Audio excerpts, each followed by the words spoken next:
Good evening, you're watching The Digital Age and I'm James Goodale. Should we have the Swift Boat ads? Those ads are known as 527 ads. We'll explain to you what that means in a moment. Swift Boat ads may have had a big impact on the campaign this year. We've got two really qualified guests to discuss this with us this evening. First, Elaine Kamarck, Senior Policy Advisor, former for Vice President Gore. That's right. And the famous Ed Rollins, not that you're not famous, the famous Ed Rollins, White House Political Director for Reagan. Yes. Rather than jawbone 527 and 752, hey, we're going to go right and look at the Swift Boat ad, Sounds the famous great. one, infamous, same famous, and then we're going to look at a response ad together with it, put on by MoveOn.pac. Roll it, guys. If you have any question about what John Kerry's made of, just spend 3 minutes with the men who served with him. I served with John Kerry. I served with John Kerry. John Kerry has not been honest about what happened in Vietnam. He is lying about his record. I know John Kerry is lying about his first Purple Heart because I treated him for that injury. John Kerry lied to get his Bronze Star. I know. I was there. I saw what happened. His account of what happened and what actually happened are the difference between night and day. I served with John Kerry. John Kerry cannot be trusted. Swift Boat Veterans for Truth is responsible for the content of this advertisement. It is said of war that it sometimes brings out the best in a man, and sometimes the very worst. Two men, the first went to Vietnam, a lieutenant, in a boat riding up the Mekong River. An ambush, nowhere to hide, a harrowing escape. Then the more harrowing realization that one man was left, wounded in the water. The lieutenant chose to go back through the gunfire because he couldn't leave even one man behind. The second man sailed to the top of a list on his father's name. Was trained as a pilot, but failed to show up for a required physical. He was grounded, wasn't seen for months, and then was released 8 months early to go to Harvard Business School. This election is about character. It's between John Kerry, who left no man behind, and George Bush, who simply left.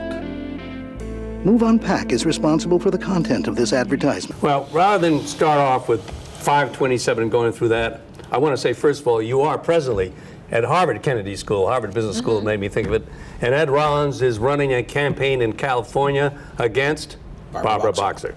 So, why don't we get a reaction to these ads? Let's start over here. Okay. You're an old pro. Old. Did you prepare ads, by the way? Sure. All the time. Sure. So, as an ad preparer, what do you think of those ads? They're effective ads. The interesting thing about these ads is not a whole lot of people actually saw these ads, but they certainly were talked about everywhere. And the original Swift Boat ad, was put on right after the convention, in which Kerry obviously had touted, as he should, his Vietnam experience. What this did is he reminded people there was another phase to Kerry's experiences, and that's when he came back from Vietnam. And I think to a certain extent, the Kerry people weren't quite prepared for that, and obviously he spent several weeks stumbling around on it. Both ads are effective if they were run across the country. I think they'd both have some impact. They weren't. I think the critical thing about all this is it's the free media that basically cover these ads and make these ads into big. I thought that was one reason it'd be fun to have this show, actually, because particularly in the metropolitan area, we go to New Jersey, Right. Connecticut, Long Island, New York. We don't see these ads, Right. so I thought it'd be fun to see them. What do you think in terms of the MoveOn.pac response?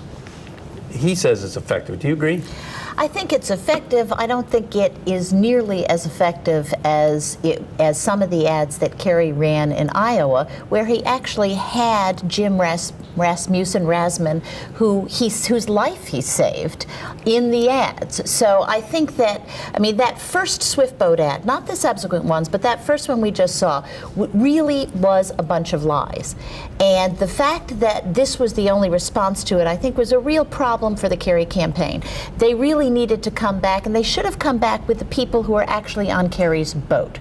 The difference in this whole Swift Boat controversy is those guys were on the river but not on his boat.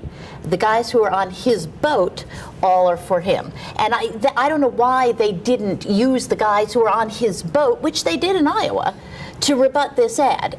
The whole thing, I think, was a bad chapter in the Kerry campaign, and I hope it's over. Do you agree there's a bunch of lies, that first ad?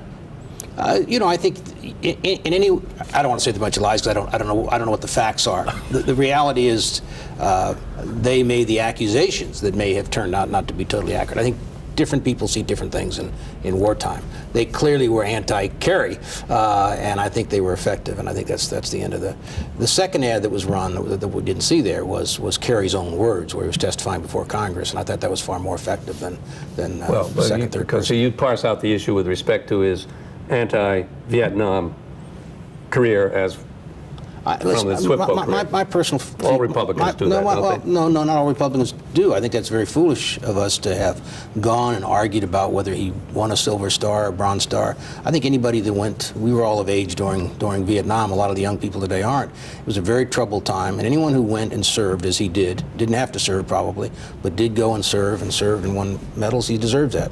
He also deserves to be critiqued by those who stayed behind and he came home, and that's what this was about. Well, let's still go back to your point that what Kerry should have done is come back with the Iowa ad. But of course, the whole point of these ads is that they're not, quotes, Kerry ads, are they? Right. Okay, they're 527 ads. 527 ads. What does that mean, 527? Well, 527s are groups that it refers to the income tax code, the IRS code, and it's groups that are allowed to play in politics. I mean, we have a fundamental problem in this country, which is the First Amendment.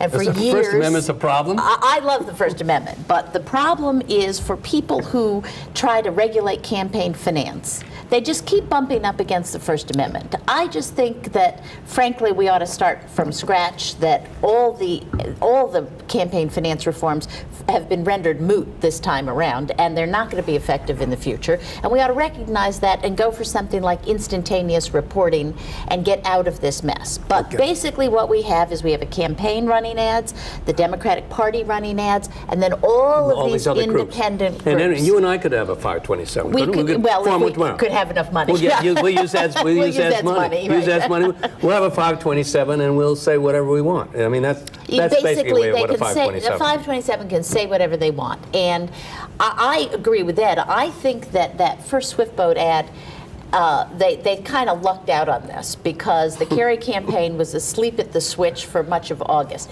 If the Kerry campaign had not been asleep at the switch and had really come back with the quality of ads that they had in Iowa, which won them the nomination, then I think that would have ended up backfiring against Bush. And that's the problem you have with 527s is the campaign can't control them and can't say, don't talk about this, don't talk about that. Which is exactly what I wanted to ask you about. I mean, Lame says, and it's perfectly reasonable, the Kerry campaign made a mistake, they didn't come back.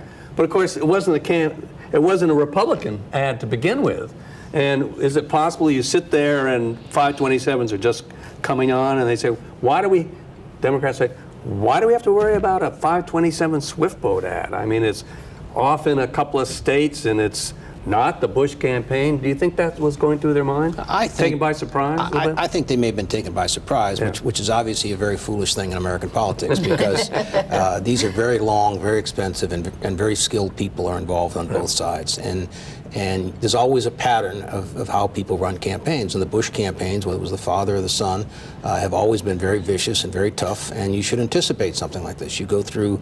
Even though it's coming from left field, so to speak, because it's not coming from the Bush campaign. Even though it doesn't come from the Bush campaign, it does damage to Kerry. And Kerry obviously needed to respond. No one understands what 527s are. No one understands whose campaigns are doing what. The public doesn't. The public doesn't. And the public and the media itself doesn't distinguish in the same way, saying this is a totally independent body, doesn't reflect that. But I think there's so much advertising out there, and so very few people really pay a whole lot of attention to it. But who does pay attention is the media that wants to basically run a process, the fight. So if you don't respond within... When I started in politics 40 years ago, you had a day to respond. So a charge was made out, you had to get back in the news cycle. When I was running Reagan's campaign, 70-80% of the voters watch the evening news. Today it's all about cable, and literally in half an hour, you better have your response out there and be on the air. But if you're running a campaign and you're looking at what the other side is saying, what they're running on cable and what they're doing everywhere, how do you follow these 527 ads and respond to that? Listen, first, the combination of what your show's about, the digital age and internet and all the rest of it today, there's a whole war room, or whatever phrase they use today, of people watching every single thing that goes on anywhere. The information flow is dramatic, but at the same time, the research is done. I mean, they went back and they knew every single thing Kerry's ever done, just as the Kerry people should know everything that Bush has ever done. And obviously, you can't assume that you're going to wrap yourself in the flag, be a war hero, and not expect the Bush people to come back and attack you for when you came back and were a protester. And I don't think they were prepared for that. Okay, so we're in the digital age. Why don't we take a look in just a second on two more ads. One is an ad we call the Sharpton ad. I'll give you, I have to tell the audience, neither of these are some taking them by surprise. Give me a little help here. And that's put on by Move On for America, which is a takeoff on MoveOn.org, the principal 527 organization putting ads up. And MoveOn.org will have an ad which was on the internet. And they had to take it down. And I'm not going to tell you what it is, because I want the guys to show it. See what you think. Move On for America is responsible for this ad. John Kerry appointed Al Sharpton as a key speaker at the Democratic Convention. Senator Kerry, you must have read Al Sharpton's new book, in which he blamed the 9/11 terrorist attacks on America, writing, quote, "Why did we help create the evil that is now coming back to haunt us?" Mr. Kerry, you must also know that Al Sharpton called Adolf Hitler a great man and urged college students in New Jersey to kill police officers, or off the pigs, as he put it. But ain't got pigs out here. You ain't off one of them. What I believe in, I do. Al Sharpton also led the boycott against a white-owned store in Harlem that was burned down by one of his followers. We will not allow some white interloper killing 7 people. Senator Kerry, in your recent press release, you wrote, quote, "I look forward to working with Mr. Sharpton." Working with him how, Mr. Kerry? If you're elected president, what role would Al Sharpton play in a Kerry administration?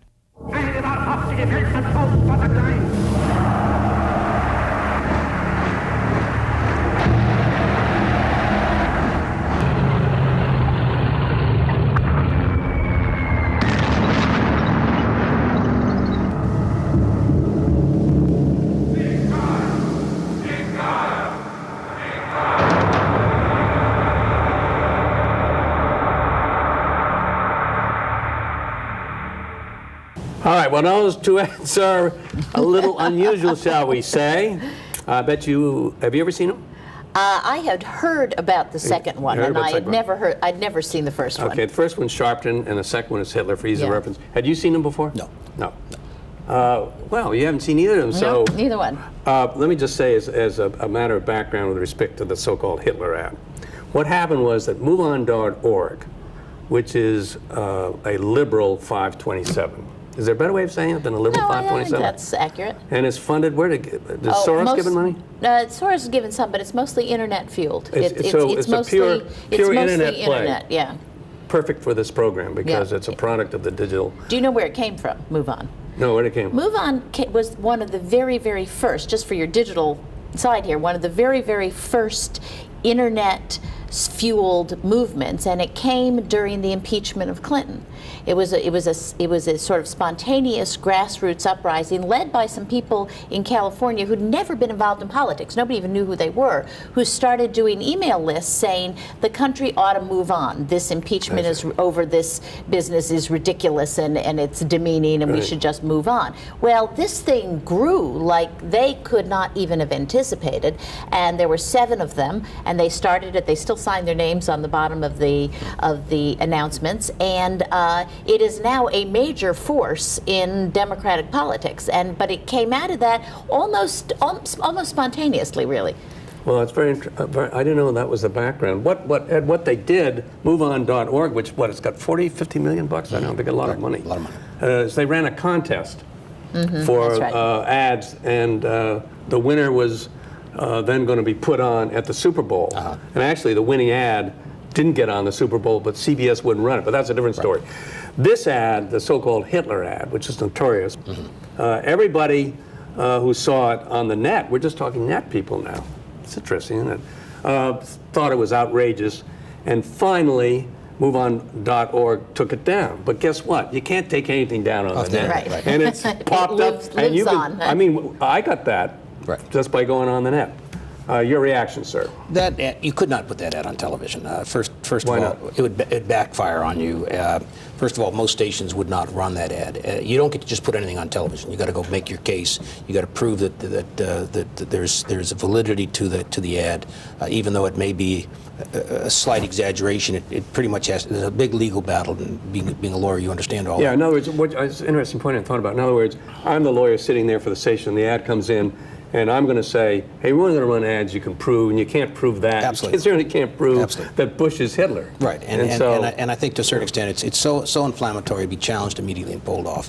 At the same time, you have a responsibility as a station manager not to put things on that are offensive. You certainly could be challenged by a campaign arguing your point of view that you should be able to run it. Both of those ads are inflammatory. The Sharpton one obviously is aimed at a Southern audience, a Republican base audience. That would never make TV either. One of the powers of the internet is you can run a lot of these things. You don't have quite the same audience or impact that television has today. Someday you may very well. It may all be on the internet in the future, but as of today, those two ads wouldn't make television. Well, let's make you play the internet person. Yeah. Because he says they won't make television. Indeed, they didn't. But there they are. You can go see them. Yeah, but what we have happening on the internet right now is that there is selective viewing. In other words, it's unlike television, which is why I think television still remains the dominant medium. Television, you're sitting in your living room and you're watching Friends, and whatever comes at you, you end up seeing. The internet, you go find what you want to look at. So what we know so far about at least politics on the internet is it tends to be self-reinforcing. Now, self-reinforcing. In other words, if you're kind of a Democrat, right, then you might go and look at MoveOn.org and look at their ads. If you're a Republican, you might go find that Sharpton ad. In other words, those ads are not likely on the internet to really change anybody's mind or bring in any swing voters, which is why I think you still see the big battles being waged on TV, because TV gets you whether you want to be gotten or not. Although increasingly less so. I mean, Ed remembers the Reagan campaigns. I remember working for Mondale. Sure. And you know, at 6:30 every night, the whole campaign would stop and we would go watch the three networks. Right. And of course, nowadays, that's ridiculous. Nobody does that. Right. You're watching television nonstop. You're switching from Fox to CNN to MSNBC and then maybe to the networks. But that really is a whole new world. But television's still there. Would the Sharpton ad get on cable television? I doubt it. You don't think so? I doubt it. Why is that? I think it'd be argued that it's racist and offensive to a lot of people. You know, it may make a cable show in the sense of a news show to run this kind of an ad, which obviously has some impact. At the end of the day, what people always forget, people always say, and have said to me forever, and I'm sure I've said to you, Elaine, I hate these negative commercials. Why do they run these negative commercials? The reason they run these negative commercials is they work. And the reason they work is the audience is a very small target. There may be 50 million people who see the ads in the course of a night, but those people aren't moving. Republicans are solid, Democrats are solid. That 5-6% of the vote who doesn't move, or independents, are the last voters to make up their mind, and they make one of two decisions: either I'm not going to vote or I'm going to vote. It's much easier to make you not like somebody than it is to make you like somebody. Well, now, if Elaine is wrong, just for a moment, that people aren't just reinforcing what they want to see, and they're actually looking for what's out there. What's your view with respect to reaction on a person who's trying to make a judgment looking at those two ads? If you're trying to make a judgment off of those two ads, or any 30-second ad, you're in a very bad place to begin with. But I want to know, are they effectively negative? Sure. Especially so they would be effective. They would get in the back of your conscience. The first ad reminds me of Jesse Helms' old campaigns in North Carolina. Jesse Helms always knew where the last 2,000 or 3,000 voters were, and there was always some racist overtone and they would motivate that. They clearly had racist overtones. I mean, obviously, whether Sharpton is a major player in the Democratic Party today is better for you to make that judgment than me. But at the same time, a lot of people think that, and at the end of the day, the connection is offensive. Okay, well, we're going to look at an ad. I want to know from the two of you whether it's negative or positive. It's put on by a group called WinBack, which has a tenuous but some connection with the Kennedy School at Harvard. It does? In as much as it has informal advisors, and the proprietors of WinBack were your students. No kidding. Yeah, there we go. All so right. let's see the have a next look. one. After 9/11, Ryan and I had discussed what would happen if he were deployed, say, to Afghanistan. And it felt like it was something that really needed to be done. With Iraq, why is he there? It's not because of 9/11. When I think about why we went to Iraq, I mean, it was sold that it was to make us safer. We're not safer. Safer Together, All Four is responsible for the content of this advertising. What's your view of that? I know this group. Okay. Yes, Oh, you they do? were my students. Yeah, yes. there we go. You said WinBack, but it's Safer Together 04 was Okay. the original group. Yeah. Okay. Look, I think that's a very effective ad. And do? yes, it is, because it is obviously, it's the wife of a soldier. Okay, those are the people that we most care about and we put in harm's way. And it brings up the issue that I think the election may very well turn on, which is, why did we go to Iraq, and were we misled into going into Iraq? And so, and I think it does it in a very understated, sympathetic way. So I hope these guys get on the air more. Your view? I would argue it's not as well produced. The message is pretty powerful. It probably wouldn't grab your attention in the clutter. And if you have to sit and listen to an ad all the way through before you understand it, you've lost it. And that's. Well, would you? I look at this ad as perhaps a more positive ad in the diadem of positive, negative. Am I wrong about that? Totally. It's a very negative ad? Sure, it's absolutely. Does anyone do any positive ads? If they do, they're Did wasting. you ever do a positive ad? I did. I mean, I ran Reagan's campaign. We did nothing but positive ads. Of course, they were also 20 points ahead. Right, and I've run lots of positive ads. They don't move points. I mean, what you normally do is you do a little biography early on. Barbara Boxer in California is doing a positive ad today, her first run of ads, and it may be because my candidate Bill Jones is not on the air against her, so she has a kind of a clear field. But if you're going negative to negative, you know, you're going to have some impact. All right. So now, should we have these 527s or? Look, I You started to talk about this terrible thing, the First Amendment, though. I don't know how you cannot have them. And I've said this for years. I'm kind of an outlier in my own party that tends to love campaign finance reform. I have never understood how, if you're a supporter of the First Amendment, you can have campaign finance reform. Frankly, if I have $1 million and I decide that what I want to do is spend $1 million to run an ad against Ed Rollins here, excuse me, nobody can stop me. That's my right as an American. Now, I think that these 527s, maybe they won't survive this election cycle, but frankly, I will tell you, something like them will, because you cannot keep money out of the system, and fundamentally, you shouldn't. Okay, because one day the person spending loads and loads of money may be somebody that you hate. But guess what? A couple years from then, the person willing to spend loads and loads of money may be somebody who you like and believe in and believe their message should come out. So I just think we have to live with them. I do think, however, that the mainstream media is very conflicted these days about what their role is.